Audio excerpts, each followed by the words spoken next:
Le réveil matinal le plus haut de la capitale sur la radio. La plus haute de la capitale. Du lundi au vendredi, de 7h à 10h. De retour dans le studio des 104.5 Urban FM, la station urbaine. Vous écoutez le Da Fresh Morning. Vous le savez, depuis mardi dernier, nous avons une chronique avec les membres de la GEAC. Et ce sont eux qui définissent les thèmes à l'avance. Monsieur Franck Césac nous a donc communiqué le terme de ce matin.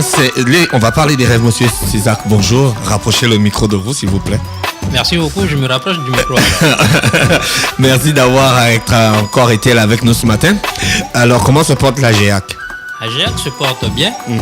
Et nous, on vous remercie de l'opportunité que vous nous donnez d'être ici avec vous. D'accord. Et avec les auditeurs. D'accord. Je sais que les membres sont en vacances, donc vous n'avez pas trop d'activités. Pas vraiment. Peut-être on n'a pas beaucoup d'activités ici, mais à GEAC, comme c'est une institution internationale et qu'on opère aussi beaucoup sur Internet, il y a beaucoup de travaux qu'on réalise. Dans le fond, c'est les étudiants qui sont en congé, mais il y a d'autres travaux qu'on fait toujours. Alors, la dernière fois, nous avons parlé d'un dossier, nous avons parlé d'un thème très intéressant, les religions. Aujourd'hui, on parle des rêves. C'est aussi intéressant que les religions parce que les rêves, c'est quelque chose que les gens vivent au quotidien, quoi. Ouais. Et c'est un monde plutôt mystérieux que... on appelle ça comment? Je vais trouver. Non. Il y a une expression... Immatériel. Subtil. Ouais. Dangereux. J'ai pas la balle ici, ouais. Plutôt cohérent. Voilà, c'est beaucoup plus mystérieux que cohérent. Parce que c'est des choses... Certains croient que les rêves, c'est vrai. Ouais. En général, les filles, chérie, j'ai rêvé que tu me trompes, donc tu me trompes. Ah, Ingrid, arrête ton cinéma. Vous savez que c'est votre spécialité. Hein? Et puis il y a des gens déjà je rêve pas. Et puis il y a des gens qui font les rêves. Quand je rêve à 16h, ça se réalise. Si tu rêves pas, c'est que tu sois un vampire. Bon, je me rappelle jamais ici, mais je voilà, pense que tout le monde rêve. Monsieur Césac, est-ce que tout le monde fait des rêves? Le problème qui fait souvent que cette question elle revient, puisqu'elle est récurrente, c'est tout simplement qu'on ne comprend pas très bien ce que sont que les rêves. Avant tout, pour pouvoir parler des rêves, il faut regarder la nature de l'homme. Non seulement nous avons un corps physique, mais au-delà de ce corps physique, nous avons une partie subtile.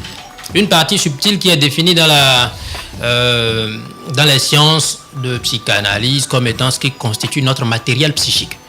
Et ce matériel psychique, c'est quelque chose d'énergétique, c'est-à-dire ça rentre en compte dans cela ce qui nous permet la pensée et tout ça. Bien, donc ce matériel psychique que certains communément vont appeler l'âme, pour faire simple, parce que si on veut utiliser trop de thèmes, un peu spécial, ça va être difficile de comprendre. Alors, ce que les gens appellent communément l'âme, c'est vrai, c'est une chose qui se trouve à l'intérieur de l'homme. La preuve, c'est qu'à la mort du corps physique, quand on va mourir, on verra que notre corps, il va se refroidir. Ouais. Donc, il y avait bien quelque chose qui est parti. Qui faisait en sorte que ça chauffe. Voilà, ça c'est clair, on ne peut pas le nier. Mais c'est le sang. Vous dites? C'est le sang. Le Bien sang. sûr. Quand le corps bat et Oui. que le sang circule dans le corps, c'est ce qui faisait en sorte que le corps chauffait. Non, mais le sang, il est toujours là. Mais le sang arrête de circuler, donc le cœur ne bat plus et Le ça sang- ne chauffe plus. Ok, d'accord, madame. Vous avez raison, mais le sang n'est pas la seule chose qui bouge dans le corps. Le sang n'est... Et vous savez, il existe des pratiques pour réussir à couper, ou des techniques pour réussir à couper le lien entre ce qu'on va appeler le matériel psychique et puis le corps. Et ça, les Africains, ils connaissent beaucoup ça. On est capable de rendre quelqu'un qui est là, de faire, et puis vous croyez qu'il est mort. Ouais, ça c'est il existe de... le truc de Bitam, là. Le con. Alors finalement, ce que nous sommes en train de dire, c'est que quand une personne décède, il y a quelque chose qui quitte son corps. Cette chose, pendant que nous sommes en train de dormir, cette chose qu'on appelle communément l'âme, se sépare également du corps physique.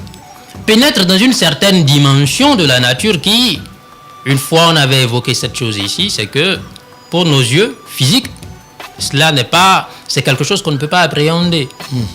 Mais lorsque cette partie pénètre dans cette dimension de la nature, elle vit des expériences, traverse des rues, rencontre des gens, parle à des personnes.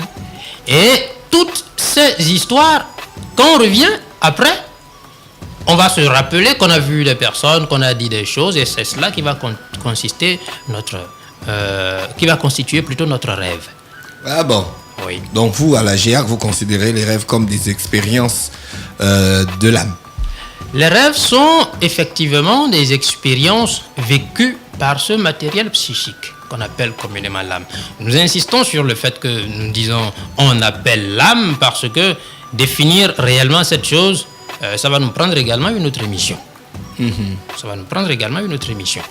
Donc, quand nous parlons des rêves, cela n'est pas une chose qui est inventée. C'est vrai, quand on parle des rêves d'un point de vue scientifique, il y a ce monsieur qu'on appelle Sigmund Freud qui a apporté un début d'éclaircissement concernant les rêves, expliquant que souvent ce sont des désirs refoulés qui ressortent, des choses habituelles qu'on fait, qui se répètent dans le rêve, mais ce n'est pas tout. Parce qu'il y a forcément tout au moins un auditeur nous écoutant qui a quand même fait, ne serait-ce qu'une seule fois dans sa vie, un rêve qui s'est réalisé. Oui, moi. On n'a pas eu besoin d'attendre l'appel d'un auditeur. Ingrid. Oui. C'est vrai. Voilà. Ouais. Tout simplement pour dire que Ingrid, ça ne suffit pas. Même pas un en plus. Tu es parenté avec M. Plusieurs. Césac. C'est peut-être une pure coïncidence. Est-ce Mais que c'est pas pourquoi un je dis c'est pas qu'un seul rêve. On prend un exemple. Ouais. J'ai très envie de quelque chose. Je passe la journée et ça hante mon esprit. Ah, là, tu es dans la Je théorie de m'endors. Sigmund Freud. Je m'endors Oui, et je vais forcément Là, t'es dans Freud. rêver de cette chose et rêver ouais. que je l'ai eu. Non. Et si on va sur la base de la loi de l'attraction, où quand tu veux quelque chose avec toutes tes forces, tu l'as, Oui. quelques jours après tu l'auras. Mais tu auras fait le rêve que tu l'as fait. Tu peux l'avoir et ne pas forcément avoir fait le rêve. Je voulais tellement la A7S2, mais j'ai pas rêvé de ça. Oui, mais je dis mais dans le cas où tu fais un Quand rêve. même, tu as par vu rapport comment à je me ça, suis battu ça pour ne l'avoir. signifie pas que ton âme s'est par exemple baladée et que tu l'as eu, tu l'avais déjà vécu. C'est peut-être tout simplement le fait de l'avoir voulu. Tu as concentré toute ton énergie à Oui, mais l'avoir. c'est ça en que fait. je te dis. Tu peux concentrer toute ton énergie à vouloir avoir un truc et ne pas en faire un rêve. Et je te prends mon exemple. Tu sais que je voulais la A7S2. Bon, pourquoi Mais ces enfants je n'ai pas rêvé ça. Ça, c'est dans le cas où tu penses à quelque chose. Mais si quelque chose, vous en fait, m'embrouillez. auquel tu n'as pas pensé. Vous m'embrouillez. C'est toi qui veux nous C'est toi embrouiller. qui veux nous embrouiller. Pourquoi Attends, pas les enfants? Oui. Bon, ok.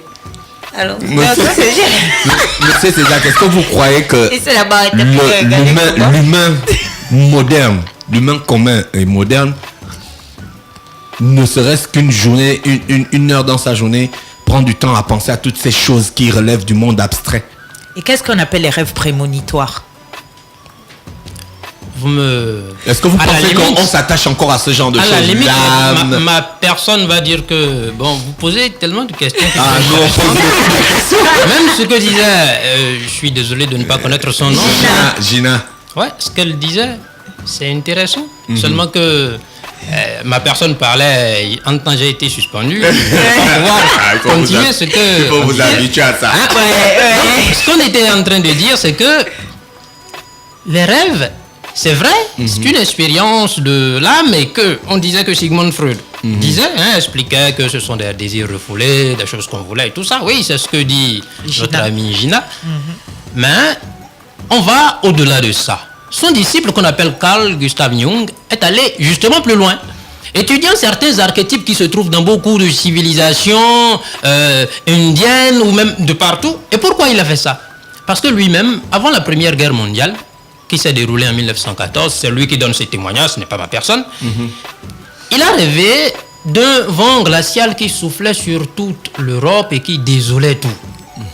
Et curieusement, cela est arrivé en juillet 1914, justement, à quelques mois avant, 2 mois à peu près avant le début de la Première Guerre mondiale. Et cela est arrivé. Alors ça l'a fait réfléchir. Et il s'est dit, mais écoutez, mon maître, Sigmund Freud, m'a toujours dit, ce sont les désirs refoulés, c'est tout cela qui permet toujours que, on fasse un rêve. Mais là, c'est pas une question de désir refoulé, c'est pas une question que je voulais, c'est pas une chose dont j'avais peur, mais c'est arrivé comme cela. Et il est probablement arrivé également à d'autres personnes de faire par exemple un rêve et puis vous voyez curieusement sur les traits d'un Chinois ou de quelque chose, ça n'a rien à voir avec votre personnalité présente. Franchement, cela n'est pas une question de on y pensait. On voulait être chinois. Ouais. Justement, c'est-à-dire qu'il y a différents types de rêves. Il y a différents types de rêves. C'est vrai que dans notre psychologie interne, il y a ces envies qui vont se matérialiser. Parce que ça rentre dans la question de l'étude de ce qu'on appelle le mental. Hein. Ça fait encore trop de choses qu'on va se mettre à dire concernant un autre thème. Mais néanmoins, il y a différents types de rêves. Il y a ceux dont elle parle qu'on appelle les rêves mécaniques, mais on ne peut pas limiter la vie d'un homme à ce type de rêve mécanique. Justement, ici, elle avait soulevé la question du rêve prémonitoire. Un rêve prémonitoire, ça existe. Ça existe. Parce que justement, dans cet endroit ou dans cet espace où on va dire l'âme va faire ses expériences, c'est un endroit que Einstein nous a décrit en disant que c'est un endroit où le temps n'existe pas. Et on est capable d'avancer dans le temps ou de retourner dans le temps. De sorte que dans cet endroit que on appelle, on a pris l'habitude de l'appeler la 4e dimension, on peut vivre des choses qui vont arriver dans le fait, on va dire plutôt, ici dans le monde physique, les choses qui se passent avant tout se sont passées dans le monde astral. Ou dans le monde de la 4e dimension, ou ce qu'on appelle ce monde-là invisible. Les personnes qui veulent l'ignorer, qu'elles l'ignorent. Ça fait leur histoire. Ça, on ne va pas rester là-dessus. C'est pas qu'elles veulent l'ignorer, monsieur Césac, c'est que la vie au quotidien, est-ce que permet encore à l'humain de considérer ces choses-là? Tout le monde croit ce qui est pratique. Monsieur, physique. Oui, vous savez, le fait c'est que on ne peut pas laisser la vie nous dicter ce qu'on doit faire, s'il vous plaît. Ça, tout le monde se plaint de ça, mais c'est une chose bizarre. On ne peut pas laisser la vie nous dicter ce qu'on doit faire. Bien sûr, on a un travail, on va faire son travail, on va manger, on va chercher de l'argent, vivre. Mais quand même, il faut pouvoir se laisser un petit temps et de se demander qu'est-ce qui m'a quand même catapulté dans ce monde. Il faut bien réfléchir à ça, sinon ça sert à quoi de se promener par là? Seulement se mettre des costumes et passer par là et montrer que ça nous sert à quoi de savoir qu'est-ce qui nous a catapulté dans ce monde? Est-ce que c'est ce qui gère notre quotidien? Bon, vous avez peut-être fait le choix d'ignorer. Non, c'est une question, c'est des questions que les gens se posent. Bon, si vous me posez cette question, qu'est-ce que ça nous fait de savoir ça? Ça nous permet de comprendre ce que nous sommes et de comprendre ce qui est autour de nous. Voilà. C'est comme le totem. Si on ne sait pas ça, le mariage... En vérité, tu as des dons spirituels que j'ignorais. Je les découvre au fur et à mesure que monsieur, c'est ça qui est sa science. Mais vous voyez que, dans le fond, chacun a toujours ses questions. Et on n'a pas forcément réponse à tout ça. À la maison, ou dans la rue, ou à l'école, on n'a pas forcément réponse à tout ça. Mais on se pose ces questions. Je suis sûr que vous aussi, vous vous posez ces questions. Bah oui, bien sûr. C'est clair. Et on essaye de se donner des réponses. Mais ces questions, elles sont importantes. Ouais. Savoir ce pourquoi on est sur la Terre, c'est important. On parle justement des rêves et nous ne disons pas qu'il faut devenir aussi paranoïaque parce qu'il y a ce type de personne paranoïaque. Ah, on a fait un rêve et puis il y a quelqu'un dans le quartier qu'on a vu et qui nous a regardé comme ça, donc c'est un sorcier. On se lève le matin là, le pauvre, il n'aura plus la paix parce que nous on l'a vu dans un rêve. Monsieur Césac, à quel moment faut-il attacher une valeur considérable au rêve? C'est ce que je voulais dire, voilà. À quel moment? Oui. Attacher une valeur considérable au rêve dépend de la qualité du rêve. Si c'est un rêve de type mécanique, il n'y a pas grand chose à y voir. Mais comment on va savoir que c'est un rêve de type mécanique? C'est justement ce que disait la chaîne Gina. Bon, vous avez de l'humour sur sur cet espace. Oui, c'est un peu ce qu'elle disait. Si c'est un rêve qui est en lien avec des choses le taximan, il va rêver de son taxi, de ses passagers, de tout le reste. Bon, c'est pas grande chose. Le maçon, il bâtit sa maison et il bâtit sa maison. C'est bon. Mais vous savez, il y a la possibilité d'agir sur ses rêves. C'est-à-dire d'améliorer par exemple la qualité de ses rêves. Ce que nous sommes en train de dire n'est pas tout simplement une théorie. Parce que quand on commence par s'organiser et d'avoir une certaine hygiène de vie, on dit hygiène mais ça ne veut pas dire manger, non, c'est pas ça. Quand on dit hygiène de vie, une façon d'organiser sa vie réellement, quand on commence à changer ça, on va voir déjà, les rêves, on va mieux s'en souvenir, ça sera plus clair. Les personnes qui disent je rêve une fois par mois ou sporadiquement, non, normalement on rêve tout le temps. Le rêve est d'ailleurs inhérent au sommeil. On ne peut pas dormir sans la possibilité du rêve. C'est pas possible. Les gens ils disent que on ne sait jamais quand est-ce qu'on dort. On dort comme cela, on ne sait pas. Non, c'est les personnes qui se laissent aller comme ça. Ça n'a pas toujours été comme ça. Et tout le monde n'a pas forcément... tout le monde ne vit pas la même chose. Il y a des gens qui ils vont s'endormir et ils savent quand est-ce qu'ils sont rentrés dans le sommeil. C'est curieux. Parce que tout le monde n'est pas comme ça. Alors finalement, c'est vrai que quand... Bon, vous êtes quand même minoritaire dans une certaine situation, on vous prend un peu pour un fou. Qu'est-ce qu'il raconte par là? Non. Et c'est une expérience vécue. Si vous voulez que vous prendre le cas de cette personne, vous cherchez sur Internet, vous trouverez son nom, ce personnage qu'on appelle Edgar Cayce, il a écrit beaucoup de livres également. C'est un personnage qui justement vivait ce genre de choses. Il s'endort, il sait qu'il s'endort. Et ça, les personnes autour de lui n'ont jamais compris. Toi, tu es un sorcier, c'est quoi cette histoire?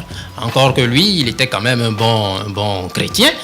Et ça a souvent intrigué. Mais il a dû aller à la connaissance de lui-même, à chercher à savoir qui il est, à étudier ces phénomènes. Et ceci compris, alors, la façon dont nous allons regarder la vie va changer. Vous savez, ça apporte beaucoup de se connaître, de comprendre un peu mieux les phénomènes qui sont autour de nous. Vous n'allez plus voir un serpent dans un rêve et vous lever le matin en disant c'est un sorcier qui veut me tuer. Non, c'est pas ça. Vous comprendrez le symbole qui est là. Parce qu'à chaque fois, vous savez, les personnes qui ne veulent pas prendre conscience que le corps physique, on n'a pas décidé de l'avoir. C'est pas nous qui avons décidé de ça. On n'a pas décidé de ça. Quelqu'un nous a donné ce corps physique. C'est pas une question de se dire, bon, moi je suis athée, je suis scientifique, je suis comme ça. Non, bon, si vous voulez être ça, vous êtes ça. Ça, c'est pas notre problème. D'accord. Mais en vérité, on a eu ce corps physique parce que quelqu'un l'a bien voulu.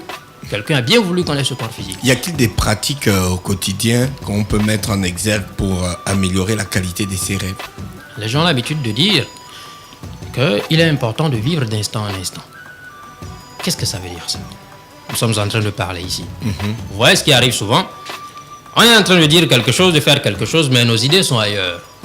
Ça arrive souvent à l'étudiant, à l'élève. Il prend son cahier ou son bouquin pour étudier, mais il est là, il pense à la jeune fille qu'il a vue hier, et puis comment il va se retrouver en boîte, et puis il est en train de réfléchir, qu'est-ce que je vais lui offrir? Oh, cette jeune fille, elle est très compliquée.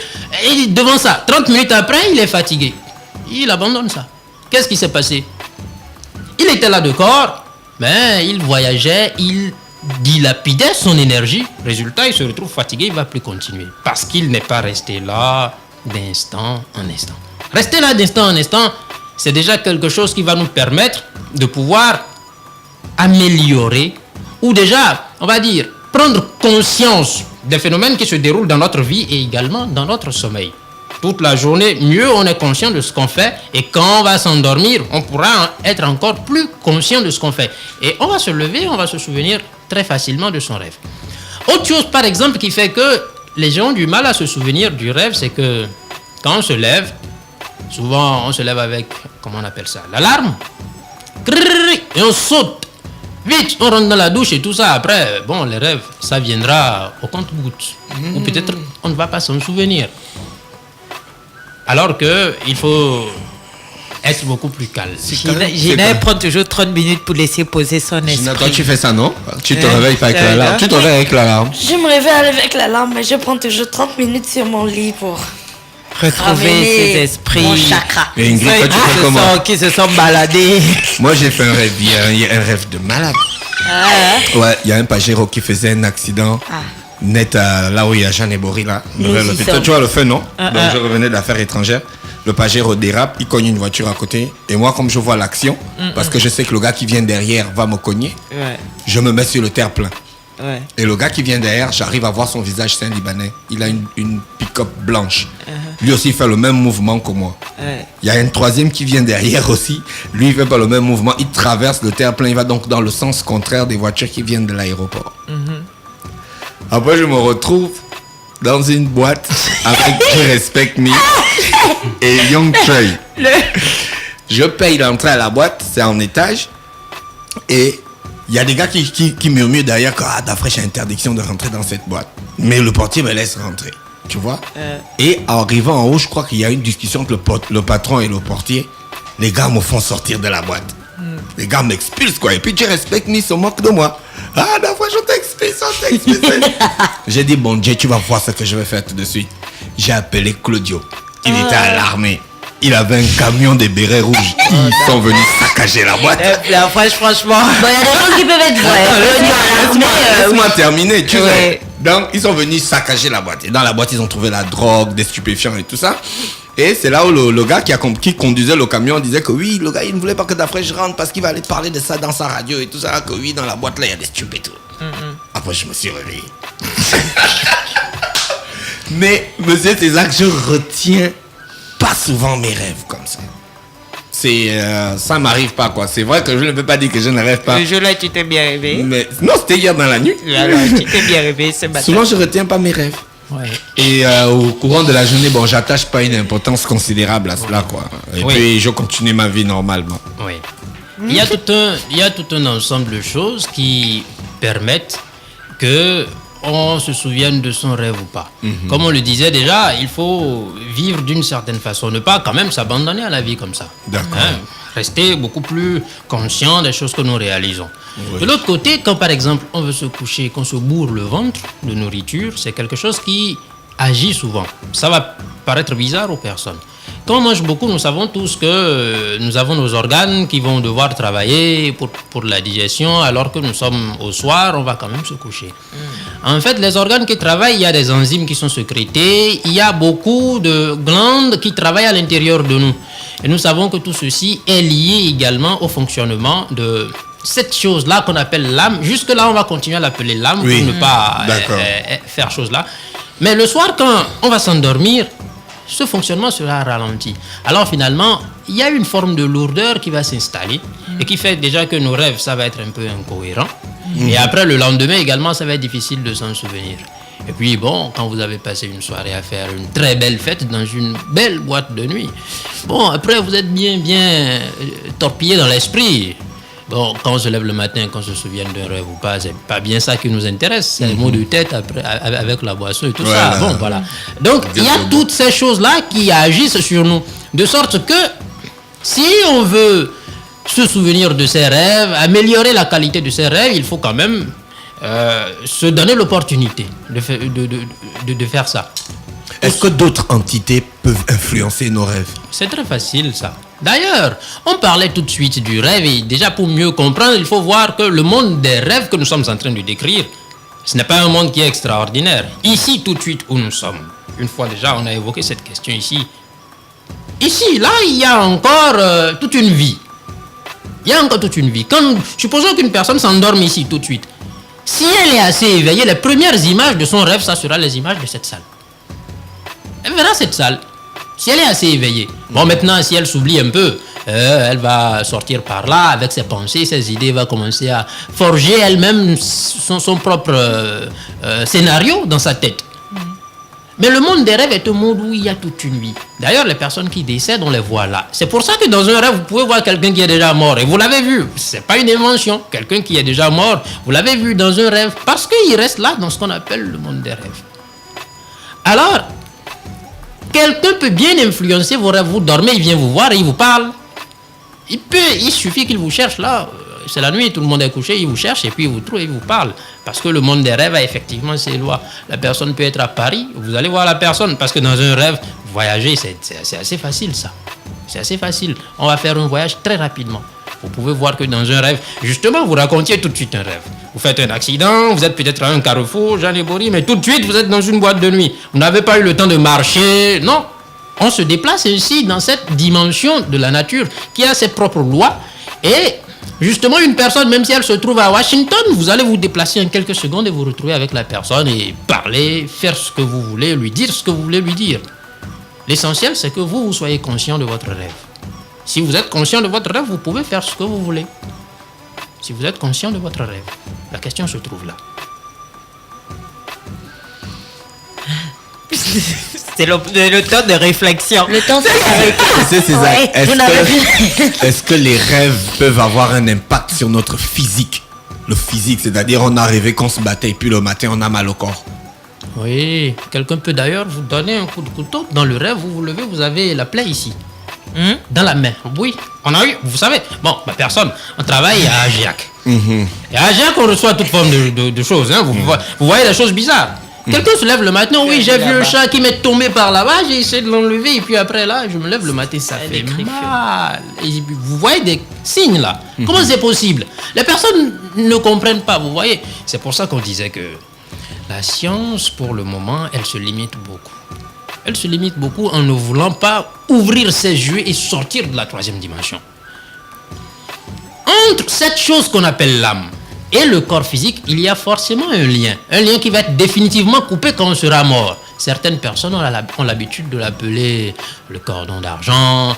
Et il y a plein de noms que les gens donnent à ça. Mais néanmoins, c'est un cordon qui va servir de transmission de toute forme d'information. Ça peut être des souvenirs, des sensations. Quelqu'un vous poursuit dans un rêve, vous avez peur, vous vous relevez ici en transpirant parce que toutes les émotions ont été envoyées.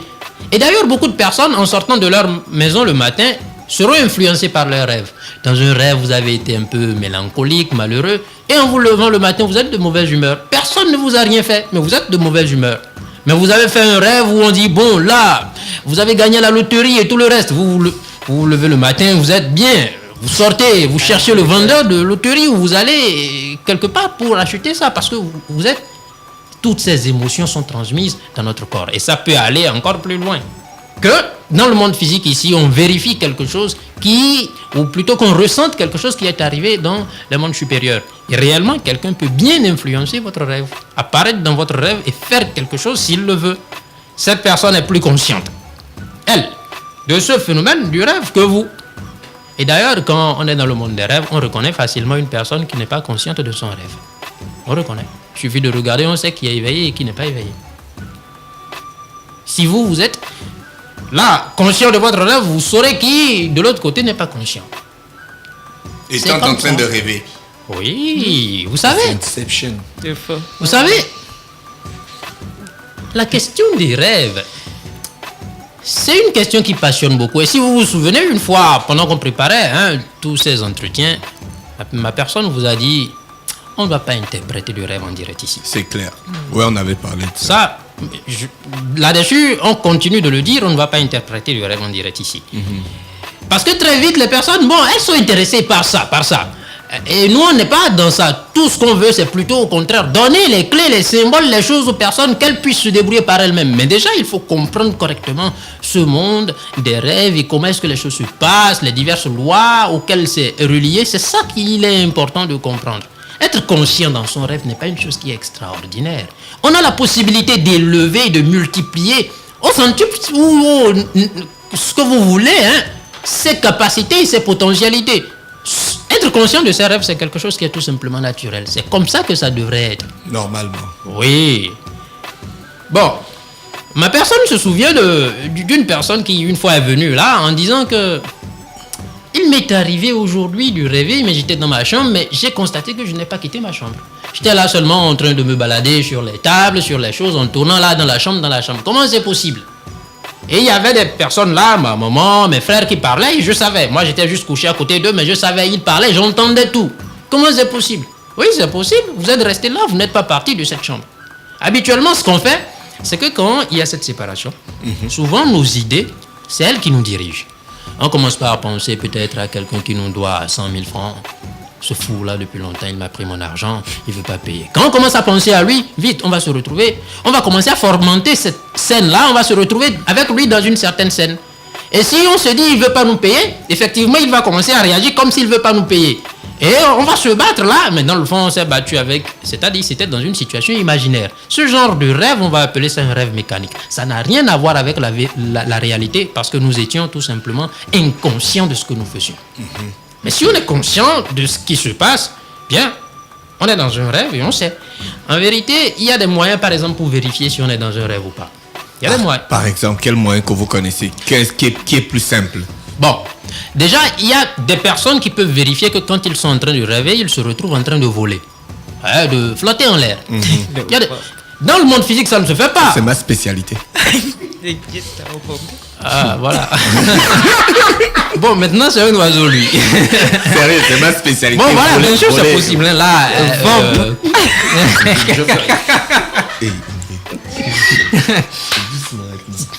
C'est malade. Bon, ok. Alors, Normalement, dans le monde physique, c'est pas possible de flotter comme ça en l'air. Mais si vous flottez en l'air, ça ne veut pas dire que, comme elle dit, il faut dire les choses. C'est pas que vous êtes un vampire, non, c'est pas ça. C'est pas ça. C'est juste que vous savez quand... Je suis tout le temps en train de flotter. C'est normal, c'est pas un problème, ça, c'est tout simplement normal, vous voyez, hein, c'est tout simplement normal. Ça fait partie aussi de beaucoup de malcompréhensions qui existent dans notre société. Vous savez, nous on a dit, nous étudions beaucoup l'anthropologie. Dans toutes les cultures du monde, c'est ce qu'on voit. Il y a tellement d'idées préconçues qu'un enfant se lève et il vous dit « Ah, j'ai vu telle chose ». Après ça se réalise « Ah, c'est un sorcier lui ». Quand il dit « Je suis en train de flotter », attention, c'est un sorcier, il a la chose. Non, c'est tout simplement normal. Parce que la loi de la gravité ne s'exerce pas dans le monde des rêves. Nous savons déjà que la loi de la gravité, c'est relatif. La valeur de la gravité sur la Terre n'est pas la même que sur la Lune. Vous sautez dans le monde physique, vous revenez à une certaine vitesse, mais sur la Lune, si vous sautez, vous mettez plus de temps à revenir, vous flottez plus. Il y a bien des endroits où vous sautez, vous pouvez rester et flotter si vous le voulez. Comme justement dans le monde des rêves. Et c'est normal que dans le monde des rêves, on flotte. Alors, savoir si on rêve ou pas, quand un jour on se découvre en train de flotter, ça doit nous frapper dans la tête, mon ami, tu n'es pas dans le monde physique. Là, tu te trouves dans le monde des rêves. À partir de ce moment, on peut décider de changer son rêve qu'on est en train de faire. De se dire, bon, ok, monsieur Franck, il a raconté ici, oui, les rêves, c'est ça, on peut aller à Washington et à Paris. Vous décidez d'aller à Paris, vous irez à Paris. Vous allez voir des amis que vous avez à Paris. Peut-être eux, ils sont en train de se balader, ils ne savent pas, ils ne s'occupent pas de vous parce qu'ils n'ont pas conscience de leurs rêves. Mais vous allez retrouver des amis à Paris, tout simplement. Cela n'est pas une question de vampire ou de quoi que ce soit. C'est tellement naturel. Mais aujourd'hui, comme on ignore tout ça, on fuit tout ça, des personnes se moquent de nous, tout simplement. Des personnes se moquent de nous puisqu'on a peur. Les gens vont utiliser notre peur. Dans le fond, il n'y a pas une question de peur qui se trouve. D'accord. Donc on peut se donner rendez-vous alors. Où ça? Au States. Non, c'est une question. Si je suis consciente de mon rêve ici au Gabon, j'ai un ami qui se trouve en France qui est conscient de son rêve. Allez. On se donne rendez-vous quelque part. Donc on peut se parler si tous les deux on est conscients de notre rêve et qu'on se dit qu'on peut se retrouver Demain, à tel telle heure. point, à tel endroit. Oui, ça arrive C'est souvent. possible? Ça On arrive voit à souvent. Charles de Gaulle. Il y a des personnes qui vivent comme ça. Et comment les gens... Est-ce qu'il y a une procédure pour être conscient de son rêve? Ça Il y a des exercices pratiques. Il y a plusieurs exercices, mais excusez-moi une nouvelle fois encore, On ne va pas va les donner pas. ici. ce plateau on ne va pas utiliser ce plateau comme, On peut avoir des pics. hein, Laboratoire d'expérience. parce qu'après là, non, on va pas utiliser ce plateau pour ça. D'accord. Mais ce qu'on va dire, non, on va pas laisser les gens comme ça. Ce qu'on va dire, c'est que il faut commencer par apprendre à épier son propre sommeil, c'est-à-dire à surveiller son propre sommeil. Vous avez tout le temps pour vous exercer. Vous voulez faire la sieste, c'est le moment de commencer par regarder. Je vais bien vérifier quand est-ce que je rentre dans le rêve. Vous allez voir au début, ça vous paraît impossible. Mais ce n'est pas impossible. Dites-vous, dans la vie qu'on veut faire des choses, on les fait. Un mois, par exemple, pour faire cet exercice. Vous vérifiez, à chaque fois qu'on veut rentrer dans le sommeil, il faut faire attention. Bien sûr, n'allez pas dans le sommeil en étant bourré. Vous aurez du mal à savoir quand est-ce que c'est. Soyez bien conscient pendant que vous êtes en train de dormir. Et observez-vous vous-même dans votre sommeil. Petit à petit, vous vous rendez compte que quand le sommeil arrive, vous commencez à sentir des lourdeurs dans le corps, une fatigue plus terrible. Et quand vous vous en rendez compte, vous savez que voilà là où le sommeil commence par arriver. Plus tard, quand les premières images du rêve apparaissent, vous pouvez les reconnaître. Vous reconnaissez votre chambre. Il y a beaucoup de personnes, je peux vous dire, ils vivent dans une maison qu'ils ne connaissent pas. Ils vivent dans une chambre qu'ils ne connaissent pas. La personne est dans sa chambre, il y a peut-être une chaussette qui traîne par là, à côté de son lit depuis des jours, mais il ne sait même pas que cette chaussette est là. La preuve, il va se mettre à chercher cette chaussette dans sa garde-robe, dans plein de choses après, en oubliant que c'est là. La personne ne fait jamais attention à ce qui se trouve autour d'elle. Jamais. Vous savez, on peut se poser une question tout de suite, de se demander, ah attention, sur cette table, il y a combien d'ordinateurs? Tout le monde va commencer à regarder avant de savoir il y a combien d'ordinateurs sur la table. Parce que jamais on ne fait attention à ces choses. Pour nous, ce n'est pas important. Mais oui, c'est cet exercice qu'il faut faire maintenant. Savoir exactement qu'est-ce qu'on est en train de faire et quand. Les anciens avaient l'habitude de dire, avant de parler, il faut tourner sa langue 7 fois dans sa bouche. C'est pour se donner le temps de prendre conscience de ce qu'on veut dire. Et quand on peut supporter les conséquences, on le dit. Quand on ne peut pas supporter les conséquences, on laisse passer tranquillement. Alors ça, ce sont des valeurs qu'il faut recommencer de nouveau à développer. Développant ces valeurs, s'observant, épiant sa propre vie, ne laissant plus le hasard agir à notre place, on commence par être de plus en plus conscient de sa vie. Et justement, notre sommeil également, on pourra en être conscient. C'est tellement naturel. Ouais, ça c'est clair. Je suis tout à fait d'accord. Monsieur César, il est déjà l'heure pour nous séparer. J'espère que la prochaine fois, nous aurons un thème aussi intéressant. Merci d'avoir accepté notre invitation et passez une très bonne journée. C'est nous qui vous remercions pour votre travail. Portez-vous bien également. Merci à Gina également. Merci également à Ingrid. Et merci également à l'autre personne qui est souvent derrière la caméra.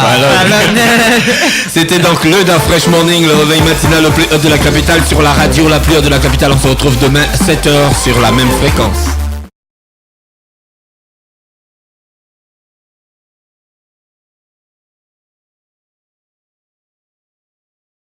Urban FM 104.5. Urban FM, toujours dans le barrio, proche des éléments.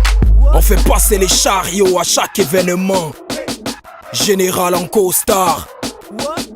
Urban FM, c'est cool, c'est fun. En fait, jamais une radio n'avait été aussi musicale. Et si on refaisait le hip-hop?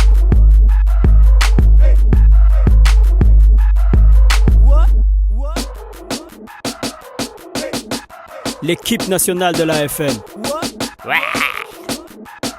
C'est 100% musique urbaine, c'est notre radio préférée. Urban FM, je te kiffe. Toutes mes exclusivités et toute mon actualité, c'est sur Urban FM. C'est frais, c'est maintenant et c'est pour des générations. Urban FM 104.5.